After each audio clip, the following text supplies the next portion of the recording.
Thanks, Rob, and I'm pleased to bring the support of the Fire Brigade Union to the vigil here tonight, including the 5,500 members of ours here in London who this Saturday will be on strike against the threat to sack them all. And we've had the Tory chair of the London Fire Authority in the media over the weekend saying that he's quite relaxed about sacking the entire fire brigade and doing what Ronald Reagan did to the US air traffic controllers in the 1980s. Well, Tory politicians like Brian Coleman may take their inspiration from US presidents like Ronald Reagan. We would rather take our inspiration from people like the 5 Cuban heroes who are in prison in Miami now for trying to stop terrorism that's being sponsored in the USA against their country.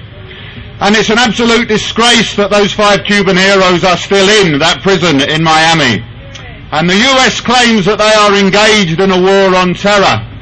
And yet people, self-confessed terrorists who have planted bombs in Cuban hotels, who have planted bombs on Cuban airplanes, are allowed to walk freely the streets of the USA, while the 5 Cuban heroes who are attempting to stop terrorist attacks against Cuba are in prison, and that's a disgrace.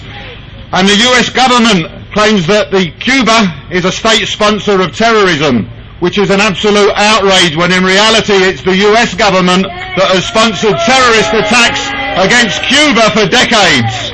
And that's got to stop. And the 5 Cubans in the Miami prison can only wish, really, can't they, that they were Russians instead. Because earlier this year 10 Russian spies were discovered working in the USA, and they were all deported to Russia within a couple of weeks. And I read in the press this week that those 10 Russians had a ceremony at the Kremlin where they were awarded the highest award that is possible to give them in Russia, and I wish them good luck. And I look forward to the day when the 5 Cuban heroes return to Cuba and they are given their rightful awards at the Cuban government headquarters. And the reality is, of course, that the US policy against the 5 Cubans who are in the US prisons, like all US policy towards Cuba, is totally irrational, it's hypocritical, and it's all based on wanting to punish Cuba.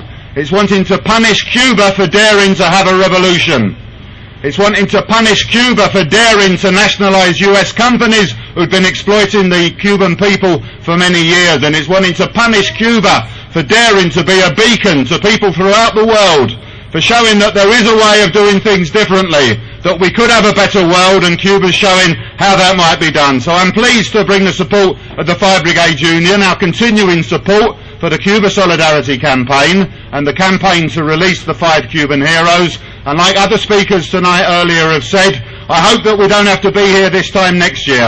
I hope that we will be able to come here and have a party at some stage very soon to celebrate the release of those 5 Cubans in US prisons. Thank you very much.